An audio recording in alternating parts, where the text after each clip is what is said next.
Иран улс Америк нэгдсэн улстай цөмийн хөтөлбөрийн асуудлаар хэлэлцээр даруй хийх шаардлагатай гэлээ.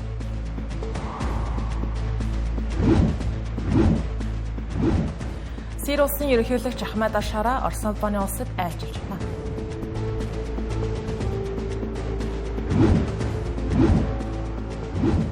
Ирээдүйг улсын Бенгал мужид Нипах вирусын халдвар дэгджээ.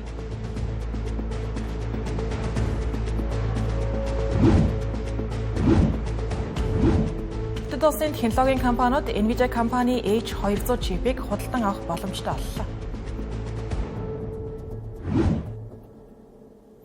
Арамдраг азагштай Тэнгэр телевизийн гадаад мэдээний хөтөлбөр та бүхэнд үргэлжлэн хүрч байгаа. Бид олон улсад болсон онцлог мэдээллээс Reuters, AFP агентлагийн их сурвалжтайгаар мэдээлэл боллоо.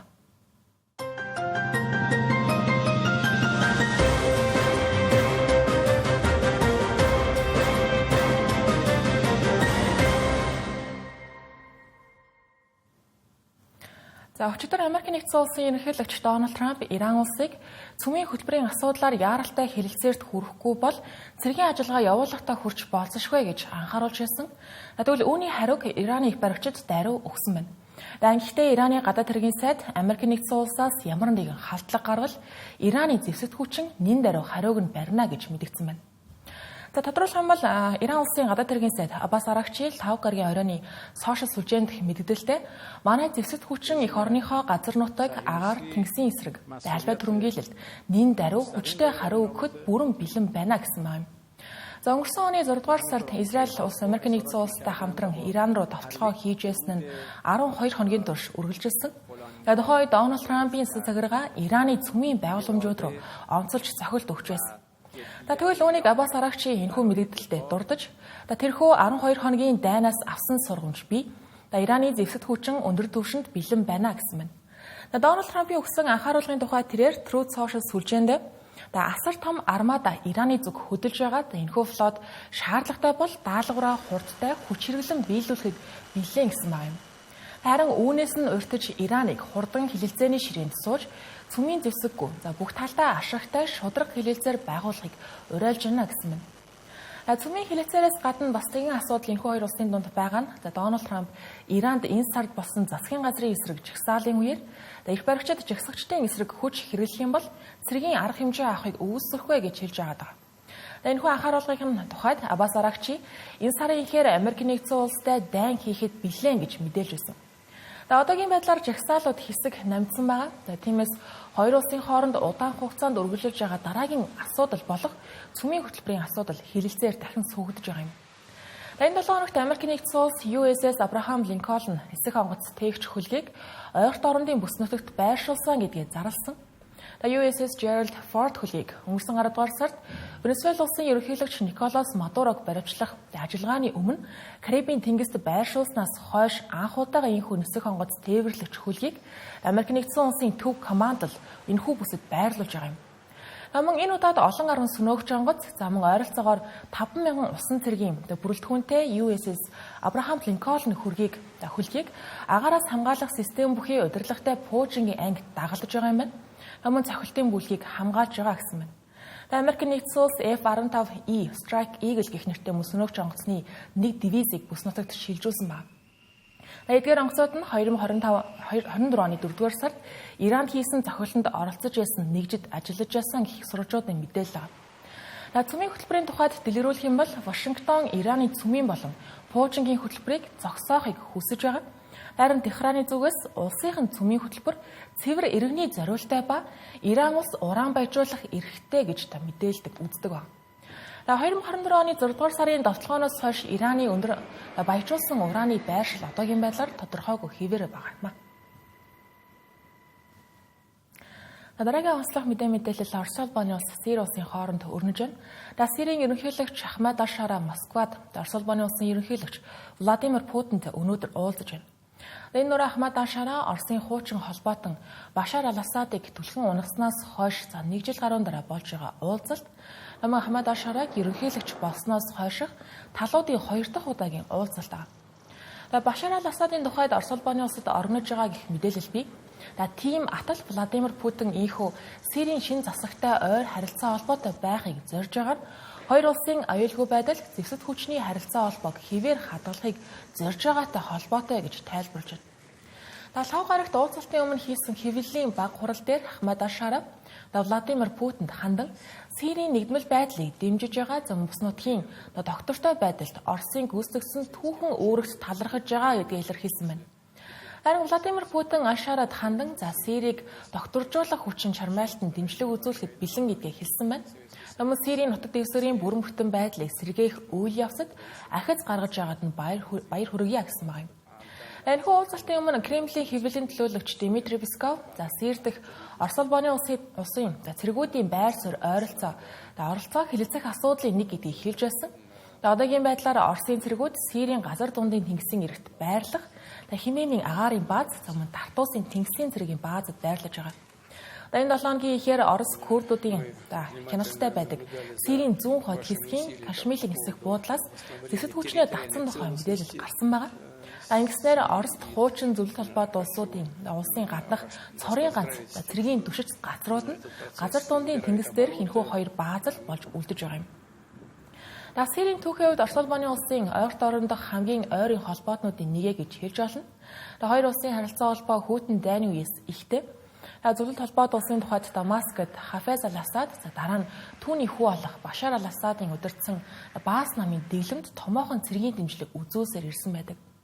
Гэвч үүнээс харгалзсан Ахмад Аш-Шарав Орос улбаны улстай инх ойр харилцаатай байхыг оролдож байгаа нь илүү бодтой прагматик хандлага баримталж байгааг нь илтгэсэн хэрэгэ гэж шинжээч тайлбарлаж байна. Мөн Америк нэгдсэн улсын дотоод улс төрийн өөрчлөлтөс сэргийлэх үүднээс бүс нутгаасаа гаднах гүрнүүдтэй өөрийн харилцааг хөгжүүлэхийг зорж байгааг нь харуулж байгаа юм. Ахмад Аш-Шарав өнгөрсөн 10 дугаар сард Москвад анх айлчилж байсан байдаг. Тухайн үед уулзалт мөл нөхөрсөг таата уур амьсгалтай болж байсан. Түүнчлэн Сирь дэх Оросын зэвсэг хүчний байр суурь оролцоог хэлэлцсэн сэдвүүдийн нэг байсан. Тухайн үед Ахмад Аш-Шарав Башар ал-Асадын үед Орос улбаны улстай байгуулсан аюулгүй байдал батлан хамгаалахын гэрээ хэлэлцээрүүдийг цуцлахгүй хэвээр өргөжлүүлнэ гэдгээ тохиролцсон гэдгийг мэдээлж өгсөн юм. Нутаг улсад хүний амь насанд хаалтай Непах гэх нэртэй вирусын батлагдсан 2 тохиолдол бүртгэгдсэн байна. Улмаар хөрс залгаа Азийн улс орнууд вирусын дархалтаас сэргийлж хил гайлын эрүүл мэндийн шалгалт хяналтыг чангатаж эхэллээ. Таиланд, Сингапур, Хонконг, Малайз, Балб улсууд энэтхэгээс ирж буй зорчигчдын биеийн халууныг шалгаж вирусын шинж тэмдэг илэрч байгаа эсхийг нь ажиглаж байна.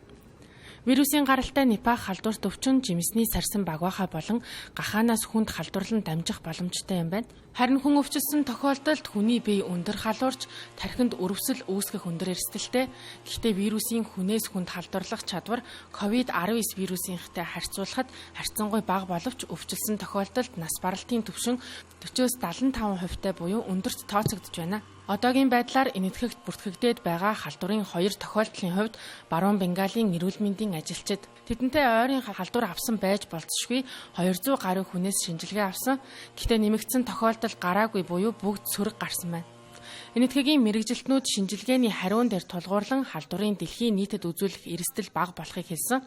Гэсэн хэдий ч тархалтаас хамгаалахын тулд Азийн хэд хэдэн орнууд энэхүү хөлийн хяналт шалгалтандаа хянамгаа хандаж эхэлжээ. Хятад улсад халдварын тохиолдол бүртгэгдээгүй ч импортын барааг оруулж ирэхэд халдварын эрсдэл өсөх эрсдэлтэй байж магадгүй гэж үзэж байна. Харин Балб улс газар зүйн байршлын хувьд хил залгаа байгаагаараа хамгийн өндөр эрсдэлтэй улс. Энэхүү Балб улс халдварын улмаас өндөржүүлсэн бэлэн байдал зарлаад байгаа. Иргэн сануулахад Непах вирус энэтхэгт дөнгөж гараад байгаа цоо шин халдварт өвчин биш. Тэртээ 25 жилийн өмнө вирусыг Малайз, Сингапурын гахаан фермерүүдийн дунд гарсан дэгдэлтийн үеэр илрүүлж байсан.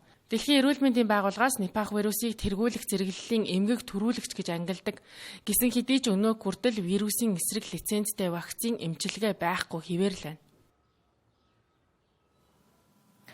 Дэлхийд эдийн засгаараа тэргүүлэгч Хятад болон Америк нэгдсэн улсын хооронд өрнөж байгаа чипний зах зээл дэх өрсөлдөөний улмаас Америк гэлтгүү дэлхийд үн цэнээрээ тэргүүлж байгаа Nvidia компани Хятад руу дэвшилтэд чипүүдэд борлуулах боломжгүй байсан. Тэгвэл энэ 7 хоногт Хятадын эрх баригчид уг компани H200 загварын чипийг Хятадын компаниудад худалдан авахыг зөвшөөрчээ. Nvidia компани хувьцаа урьдчилсан зах зээлд 1.1% өсөж $188.5 хүрлээ. Хятад улс уг компани 400 мянган гаруй H200 хиймэл оюун ухааны чипийг борлуулалтыг нь зөвшөөрсөн байгаа нь ийхүү өсөлтөнд нь нөлөөлжээ. Уг шийдвэрийг Nvidia-гийн гүйцэтгэх захирал Jensen Huang Хятадд айлчилж байх үед гаргасан юм а. Мөн уг шийдвэр нь Хятадын засгийн газраас гаргасан хиймэл оюун ухааныг хөгжүүлэлт болон дотоодын чип үйлдвэрлэлийг тэнцвэржүүлэх бодлогын нэг хэсгээр нэрлэгдэж байна. H200 чипний тухайд хүчин чадлын хувьд Nvidia-гаас гаргасан 2 дахь хамгийн хүчирхэг хиймэл оюун ухааны хагас дамжуулагч чип ба H20 чипээс ойролцоогоор 6 дахин илүү өндөр гүйцэтгэл үзүүлдэг гэлээ. Хятадын компаниудаас чипийг захиалах эрэлт Nvidia-гийн одоогийн нөөцөөс давсан үзүүлэлттэй гарсан байна. Цаашид энэхүү чипийн нийлүүлэлтийн баталгаа өгөх хэсэг нь тодорхойгүй хэвээрээ байгаа юм. Ийхүү нөхцөл байдал Nvidia компани нийлүүлэгч компаниудад ашигтайгаар нөлөө үзүүлэх болж байгаа. Тодорхойлбол ASML компани хиймэл оюун ухааны чипний эрэлт өндөр байгаатай холбогдуулан 2026 оны урьдчилсан таамагаа нэмэхээр болсон байна. Хөрөнгө оруулагчдын тухайд Америк нэгдсэн улсын холбооны нөөцийн сангийн бодлогын хүүгийн шийдвэр болон Microsoft, Meta, Tesla зэрэг технологийн компаниудын ашиг орлогын мэдээллийг ойроос ажигласан байдалтай байна. Nvidia компани тухайд эх сарын 25-нд 2026 оны санхүүгийн жилийн 4-р улирлын орлогын тайлангаа дэлгэх юм. Уг тайлангаас хөрөнгө оруулагчид өгөгдлийн төвийн өргөтгөл болон Хятадтай холбоотой борлуулалтын талаар илүү ихийг мэдэх боломжтой гэлээ. За Хятад улсад энэ оны хаврын баярын амралт 9 хоногийн турш үргэлжлэхээр товлогдсон байгаа. Тэгвэл үүнтэй холбогдуулан дотоодын аялал жуулчлал эрс нэмэгдэж байгаа юм байна. Зарим их сурвалжуудын мэдээлэлээр дотоодын аялын захиалга өнгөрсөн оны өмнө үеийнхээс 300% өсөх төлөвтэй гатлаа. Хятадын 2026 оны хаврын баяртай холбоотой аялал жуулчлалын салбарын оргил үе 2 дугаар сарын 2-нд эхэлж 40 хоногийн турш үргэлжилж 3 дугаар сарын 13-нд дуусах төлөвтэй байна. Албан ёсоор хаврын баярын амралт 2 дугаар сарын 15-наас 23-ны өдрүүдэд үргэлжилнэ. Амралт эхлэх хараахан болоогүй байгаа ч гэлээ аяллаа агентлагуудад бүртгэгдэж байгаа аяллуудын тоо хурдтай нэмэгдэж байна. Ялангуяа энэхүү урт хугацааны амралт нь дотоодын аялал жуулчлалын зах зээлд хүчтэй нөлөө үзүүлэхээр байгаа юм. Тухайлбал дотоодын аяллаа захиалга өнгөрсөн оны мөн үеэс 300% өссөн талаар зарим аяллаа агентлагууд мэдээлж байгаа юм. Мөн энэ ч соёлын аялал, мөсөн болон засан аялал, дулаан ур амьсгалтай газруудад амрах аялал аль алиныг нь харгалзан үзсэн ч дотоодын аялал жуулчлалын сонголт хамгийн эрэлттэй аялалд тооцогдож ангиллаа. Гадаад руу чиглэсэн аяллуудын тухайд Франц, Швейцар, Итали, Их Британи, Испани, Португал зэрэг улс руу урт хугацааны аяллаа нийт захиалга өнгөрсөн оны мөн үеэс ойролцоогоор 60% нэмэгджээ. Харин богино хугацааны аяллаа захиалга бүр илүү эрчтэй өсөж байгаа ба Таиланд, Сингапур, Вьетнам, Малдивыг чиглэсэн аяллаа жилийн өсөлт 160% хүрсэн байгаа юм. Ийхүү Хятад улс даяар аялал жуулчлалын салбарынхан хаврын баярт бэлдэж байгаатай холбогдуулан Хятадын өмнөд хэсгийн Хайнан чөлөөт худалдааны бомбд анхаарал татаж байна.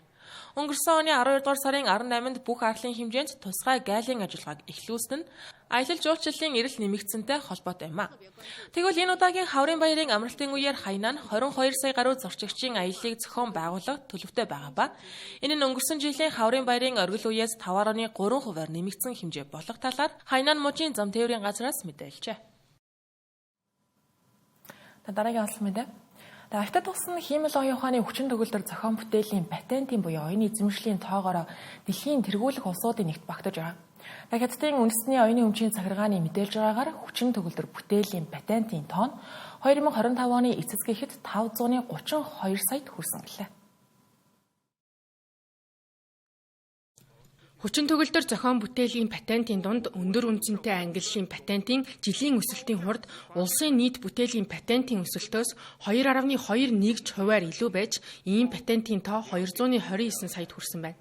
Уг өсөлт мэдээллийн технологийн менежмент, компьютерийн технологи, эмнэлгийн технологи зэрэг салбаруудад түлхүү ажиглагдаж байна. Ялангуяа өндөр үнцэнтэй патентын ойролцоогоор 70%-ийг стратегийн хөгжиж буй салбаруудад төвлөрүүлсэн байгаа юм байна. Үүнд квантын технологи, био бүтээгдэхүүн үйлдвэрлэл, тарих компьютерийн интерфейс, 6G сүлжээ зэрэг салбарууд багтаж байгаа.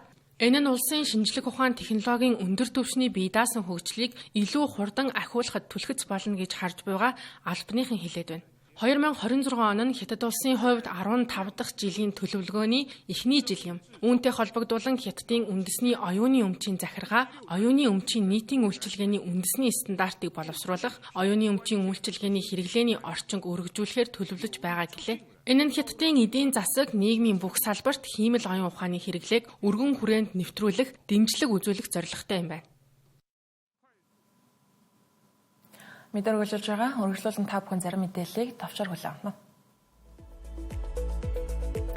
Их Британи улсын ерөнхий сайд Кир Стармер болон эцсийн дарга Ши Жинпин нар хамтын стратегийн түншлэлийг хөгжүүлэх талаар ярилцжээ. Бээжинд болсон энэхүү уулзалтын үеэр тэд уур амьсгалын өөрчлөлт, дэлхийн доктортой байдал, худалдаа, хамтын хөрөнгө оруулалт зэрэг асуудлаар онцгойлон ажиллахаар болсон байна. Энэхүү уулзалтаар ерөнхий сайд Кир Стармер сүүлийн 8 жилийн хугацаанд Хятад улсад айлчилсан Их Британи улсын анхны ерөнхий сайд болж байгаа юм.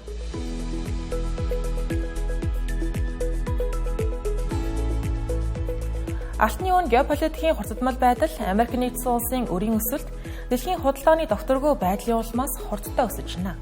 Хамгийн сүүлийн үеийн байдлаар харахад алтны үн $5,600 $д төгсөн үзүүлэлт байна.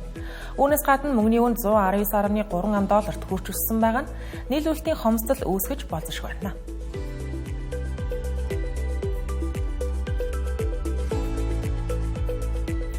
Одон орон судлаачид дэлхийгээс ойролцоогоор 146 гэрлийн жилийн зайд орших хүн амьдрах боломжтой HD 1370-10B гаригийг илрүүлжээ.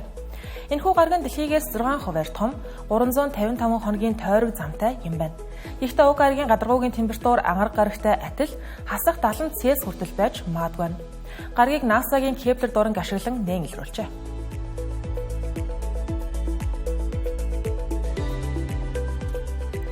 Бүгд найрамдах Солонгос улс дэлхийн хамгийн анхны багц хиймэл оюун ухааны хуулийг нэвтрүүллээ. Гэсэн хэдий энэхүү хууль дотооддоо аль хэдийн шүүмжлэлт дагуулж байна. Технологийн стартап компаниуд хэд чангадсан дүрм журмууд үйлчилгээ явуулахад тодорхойгүй байдал үүсгэж болзошгүй талаар анхааруулж байгаа юм. Харин хүний эрхийн байгууллагууд хиймэл оюун ухаанаас болж хохирсон хүмүүсийн хэрэгүүдийг дурдж, иргэдийн хувийн мэдээллийг хамгаалах тал дээр асуудалтай байгааг хэлжээ.